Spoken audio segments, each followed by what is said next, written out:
Olá, meus amigos, meu nome é Leonardo Torres, sou professor de Direito Administrativo aqui da Prova Concursos e é um prazer muito grande estar com vocês nesta aula. E nesta aula aqui iremos tratar do que, nobres colegas? Iremos tratar de uma lei super importante que é uma daquelas leis que integram o planeta Direito Administrativo. Qual que é a lei, gente? É a Lei 12.527, aqui é de 2011, que tem 47 artigos, uma lei curtinha. Essa lei regula o acesso à informação, gente. Essa lei regula o acesso à informação.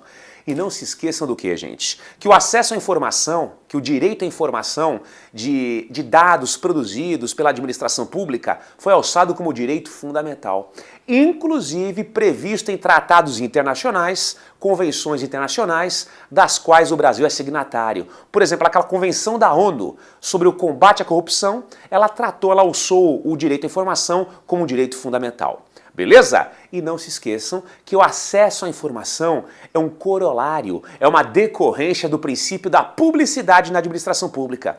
Não se esqueçam que o princípio da publicidade, que norteia toda a administração pública, é um princípio constitucional explícito que determina que a administração pública deverá o quê? A gente informar os seus passos, ok? Só que antes de tudo, venham comigo, vamos aqui a frase do dia. Frase do dia, cadê você, fofa? Aqui, gente, uma frase positiva. Nenhum obstáculo é tão grande se a sua vontade de vencer for maior. Muito bem, gente, ó. Eu aproveito aqui também o gancho, deixo os meus contatos para que os nobres colegas entrem em contato. Aqui, gente, o meu e-mail para eventuais dúvidas, aqui o meu link para a minha fanpage no Facebook. Curtam lá, porque periodicamente, eu posto dicas sobre direito administrativo e também ética profissional na administração pública. Tudo bem, coleguinhas? Muito bem. Notem o seguinte, gente, que essa lei aqui, ó, a Lei de Acesso à Informação, que é uma lei curtíssima. Cadê você? Tá aqui, fofa. Vamos lá. 47 artigos.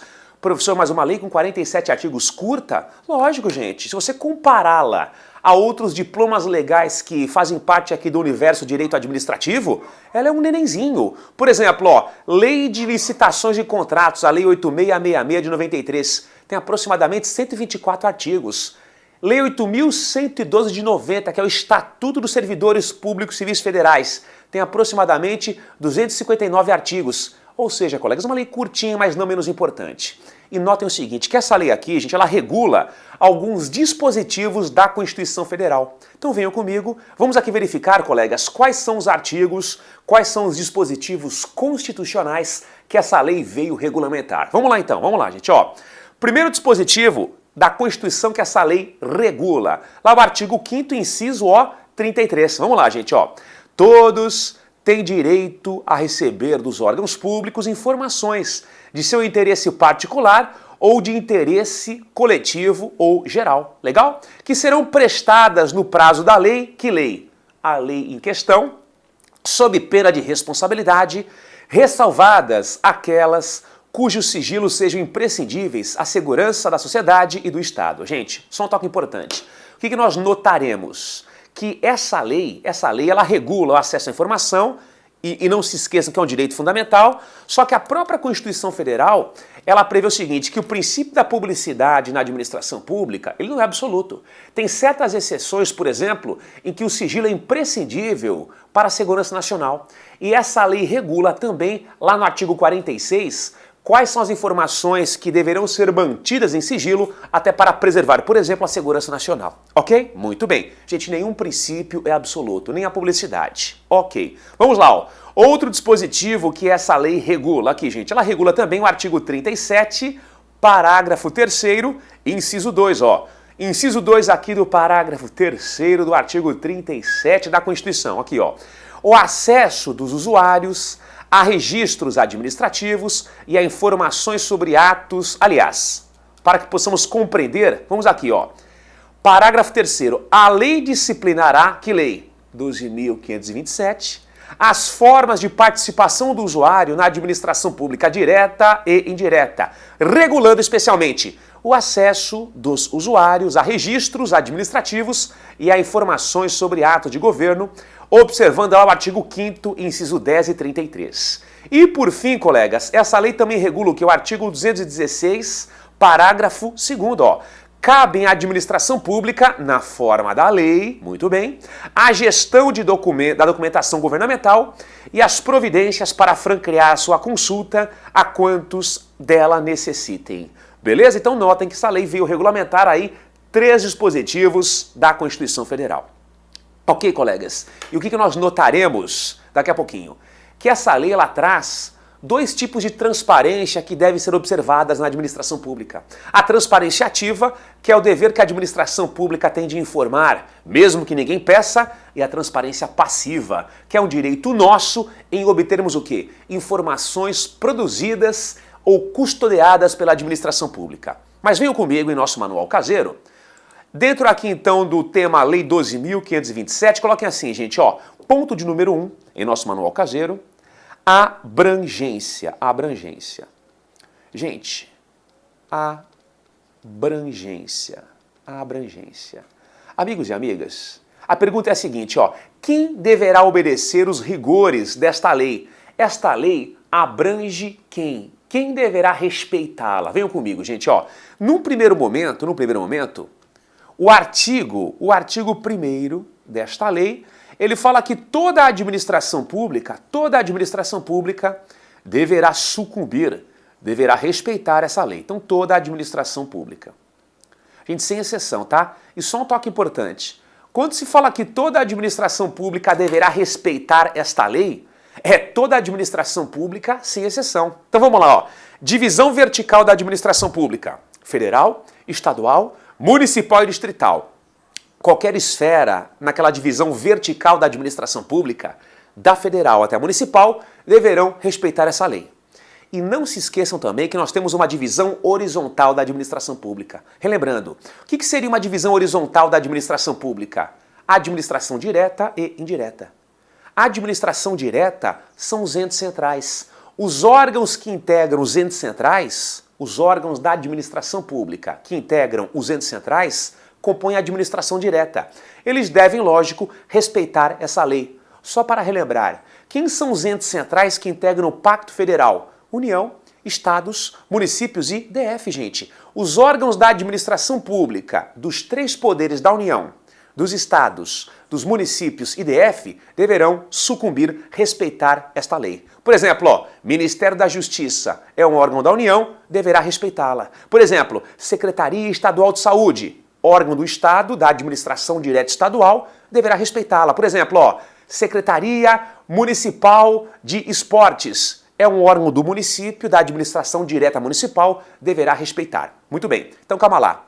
Além dos órgãos da administração direta, nessa divisão horizontal, nós também temos o quê, gente? Aquelas entidades que integram a administração pública indireta, que, óbvio, também deverão respeitar essa lei.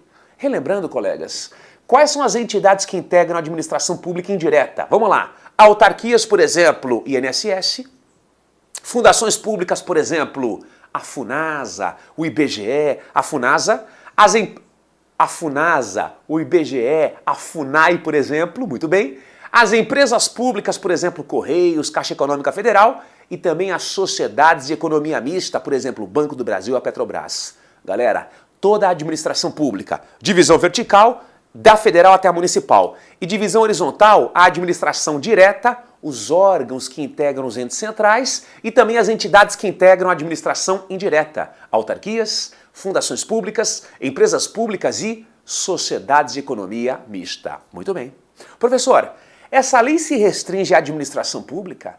Ela jamais se aplicará a particulares? Gente, nunca diga jamais. Venham comigo, ó. Se vocês notarem, coleguinhas, o artigo 2º, ele preconiza, ele esclarece que algumas entidades privadas, venham comigo aqui, ó, algumas entidades, mesmo que privadas, por mais que não integrem a administração pública, algumas entidades privadas também deverão respeitar essa lei, ou também sucumbirão aos rigores desta lei. Algumas entidades privadas também deverão respeitar esta lei. Venham comigo aqui, venham comigo. Vamos aqui nos familiarizar ao texto cru da norma. Aqui, gente, ó.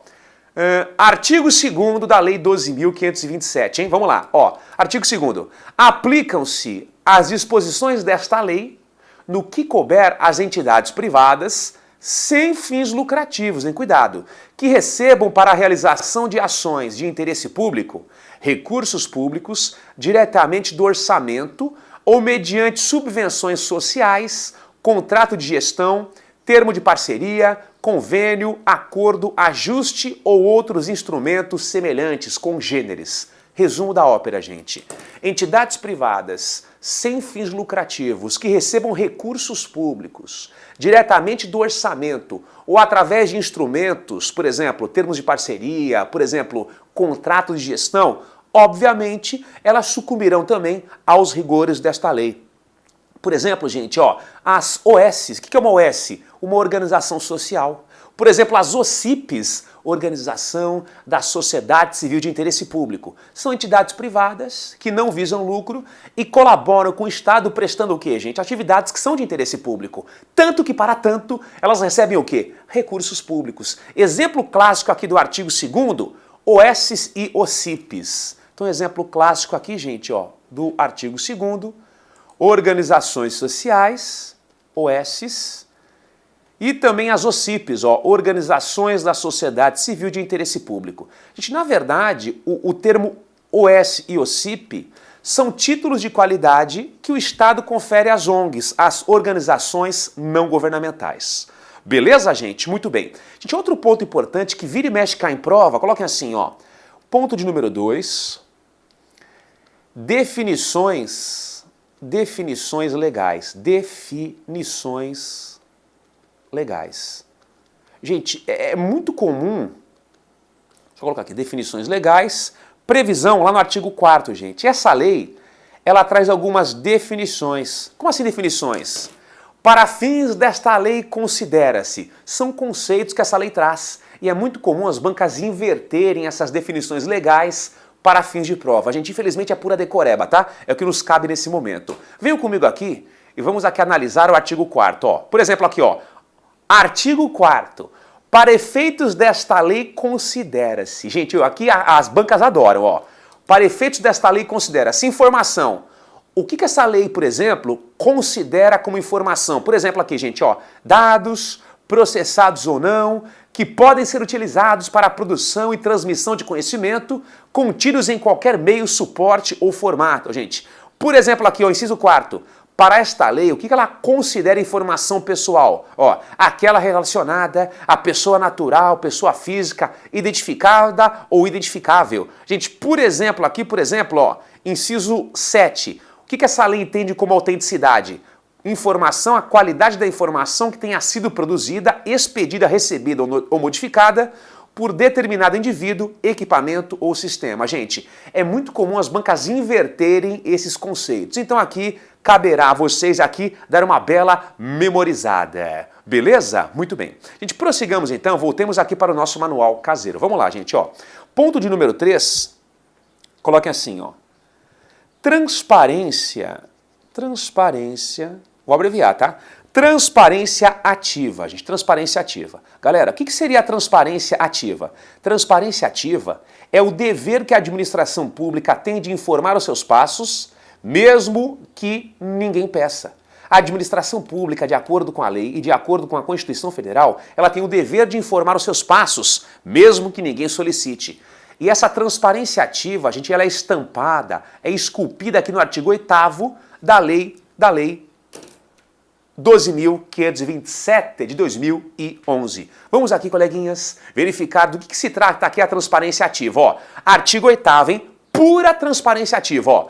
É dever dos órgãos e entidades públicas promover independentemente de requerimento a divulgação em local de fácil acesso, no âmbito de suas competências, de informações de interesse coletivo ou geral, por eles produzidas ou custodiadas. Em poucas palavras, a administração pública, você deve informar os seus passos independentemente de provocação. Você deverá informar os seus passos ex officio, de ofício. Tanto que, para tanto, a lei estabelece que os órgãos e entidades públicas deverão possuir sites oficiais, os portais da transparência, que irão o quê, gente? Viabilizar essa transparência ativa. Mas, professor, calma lá então. Quer dizer que de forma taxativa, todo e qualquer órgão público deverão ter sites oficiais? Não, venham comigo aqui, gente, ó, venham comigo. Parágrafo 2º. Para o cumprimento do disposto aqui no caput, os órgãos e entidades públicas deverão utilizar de todos os meios e instrumentos legítimos de que dispuserem, sendo obrigatória a divulgação em sítios oficiais da internet, aqui em sites. Mas notem que no parágrafo 4º nós temos uma exceção, gente. Ó, municípios com até 10 mil habitantes ficam dispensados da divulgação obrigatória na internet a que se refere o parágrafo 2º. Lógico, mantida a obrigatoriedade de divulgação em tempo real de informações relativas à execução orçamentária e financeira. Então espera um pouquinho, gente. Em regra, para viabilizar a transparência ativa, a administração pública ela deverá criar sites oficiais. Exceção, municípios com até 10 mil habitantes estão liberados desta obrigatoriedade. Beleza? Muito bem. Venham comigo aqui então, voltemos aqui para o nosso manual caseiro, gente. Ó, ponto de número 4, gente, ponto de número 4, nós temos aqui outro aspecto importante da lei, que é a transparência passiva, gente. Ó, ponto aqui de número 4 em nosso manual caseiro. Transparência passiva, gente. O que seria a transparência passiva? Galera, a transparência passiva é o direito que nós temos, de ter acesso imediato às informações produzidas ou custodiadas pela administração pública. Então venham comigo, ó. Transparência ativa é o dever de informação que a administração pública tem. Legal.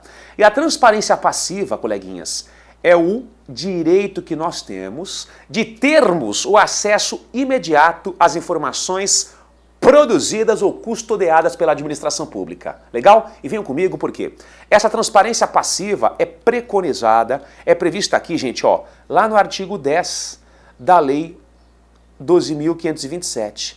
Beleza? Artigo 10 da lei. Aí só um toque importante, coleguinhas. A administração pública, ela não pode exigir que você motive a solicitação. Mas por que você quer acesso a essa informação? A administração pública, a própria lei veda que a administração pública faça exigências quanto à informação. Você não precisa motivar, justificar o seu pedido. Ok, gente? Muito bem. Só que muito cuidado por quê? O que vocês notarão, coleguinhas? O que vocês notarão? Que nem sempre aqui, ó, esse acesso imediato, ele será possível. Nem sempre a administração pública, no momento aí da solicitação, gente, ela terá a informação naquele momento. Ok, gente? Então venham comigo aqui, ó. Façamos aqui uma flechinha. Coloquem assim, ó. Não sendo possível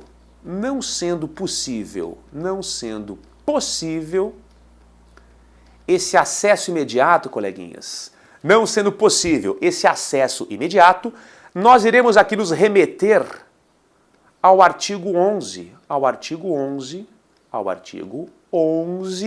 parágrafo 1º. Então, se não for possível o acesso imediato, nós iremos aqui nos remeter ao artigo 11, parágrafo 1º. Gente, quer dizer o quê? Que não sendo possível esse acesso imediato, a própria lei prevê que a administração pública aqui no prazo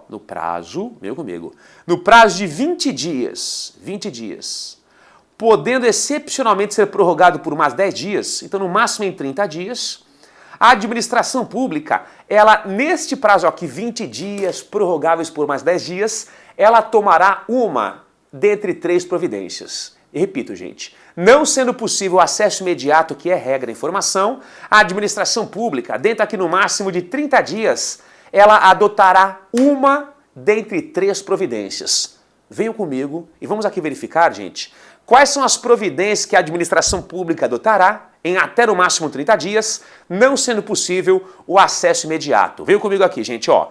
Não sendo possível o acesso imediato, a administração pública, em até 30 dias no máximo, ó, irá comunicar a data, local e modo para se realizar a consulta, efetuar a reprodução ou obter a certidão, ou indicar as razões de fato e de direito da recusa, total ou parcial do acesso pretendido, ou comunicar que não possui informação, indicar se for de seu conhecimento o órgão ou entidade que detém, ou ainda remeter o requerimento a esse órgão ou entidade, cientificando o interessado da remessa de seu pedido de informação. Gente, então não sendo possível acesso imediato, é fácil. A administração pública, ela irá comunicar o dia que você terá o acesso ou informará que a informação, por exemplo, é sigilosa e por isso ela recusou, ou ela irá comunicar que ela não tem a informação. Vai comunicar o dia que você terá acesso, legal, irá comunicar que ela não pode informar porque a informação é sigilosa, por exemplo, seu pedido foi recusado, ou ela irá simplesmente afirmar que ela não possui aquela informação. Ok? Venham comigo então, voltemos aqui para o nosso manual caseiro. Vamos lá, gente. Então, coloque assim, ó, ponto de número 5. Gente, ponto de número 5, a questão é a seguinte. Uma das possibilidades, dentre as 3 que nós comentamos, quando não for possível acesso imediato, uma das possibilidades que a administração pública tem é negar o acesso. Tudo bem, gente? Ela pode negar o acesso, por exemplo, informação é sigilosa. Pergunta é a seguinte, será que cabe recurso perante a própria administração pública quando o acesso à informação for negado? Cabe sim. Venham comigo aqui, gente. Ó, coloquem assim. Ponto de número 5, acesso negado. Acesso negado. Gente, se o acesso for negado, o que nós notaremos? Que cabe recurso sim, tá? Artigo 15, ele vai tratar aí desse recurso que cabe quando o acesso for o quê? Negado. Beleza? Cabe recurso, vamos aqui mudar a cor. Se o acesso for negado, cabe recurso. Qual que é o prazo, gente? O prazo, aqui ó, 10 dias. Prazo, 10 dias. A contar do quê, professor? A contar da ciência da recusa, beleza? Então prazo aqui 10 dias, a contar do quê? Da ciência da recusa. Professor, e o recurso para quem? Recurso à autoridade superior, beleza? Recurso à autoridade imediatamente superior em relação àquela que negou o recurso, beleza? E essa autoridade superior terá o quê, gente? 5 dias para a decisão, tá? Vamos colocar aqui, ó. Ela terá 5 dias para decidir se acata o seu recurso ou não, ou se mantém lá a negativa. 5 dias para a decisão. Beleza? Muito bem. Professor, pergunta é a seguinte, e se porventura essa autoridade superior, ela manter a recusa, ela não acatar o meu recurso, não, realmente ela mantém lá a recusa. Nesse caso, coleguinhas, se porventura a autoridade superior que julgou o recurso, ela negar o seu recurso, ou seja, manter a recusa, caberá um outro recurso, venham comigo aqui, ó, caberá um outro recurso, no âmbito do Poder Executivo Federal, coleguinhas, caberá um recurso aqui, ó, recurso para a CGU. O que é a CGU? Controladoria Geral da União, né, que hoje integra lá o Ministério da Transparência. Então, se porventura a autoridade superior negar o seu recurso, ou seja, na verdade, ela não der provimento a ele, caberá um outro recurso à CGU, a Controladoria Geral da União, tá bem? E a decisão, gente, qual que é o prazo para a decisão? Vem comigo aqui, ó. Qual que é o prazo para decisão?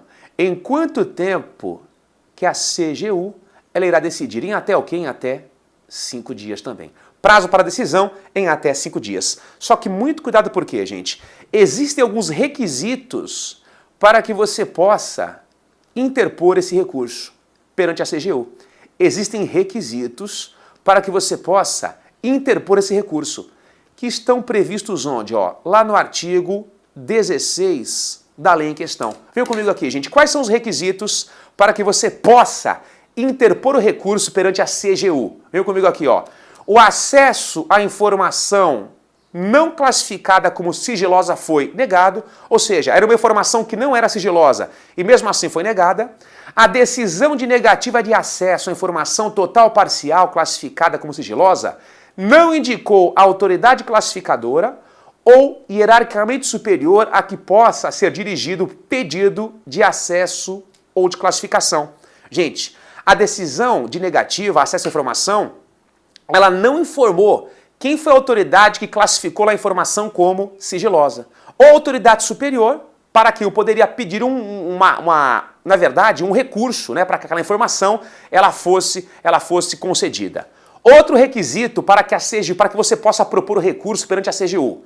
Os procedimentos de classificação de informação sigilosa não foram observados ou estiverem sendo descumpridos os prazos ou outros procedimentos desta lei. Tudo bem, gente? São aqui, ó, requisitos para que você possa interpor o recurso perante a CGU. Legal? Professor, e se a CGU ela mantém a negativa, ela indefere no recurso? Gente, caberá um último recurso, tá? Caberá um último recurso. Venha comigo aqui, ó. Se porventura a CGU ela mantém a negativa, caberá um outro recurso para a comissão mista, coloquem assim, ó, comissão mista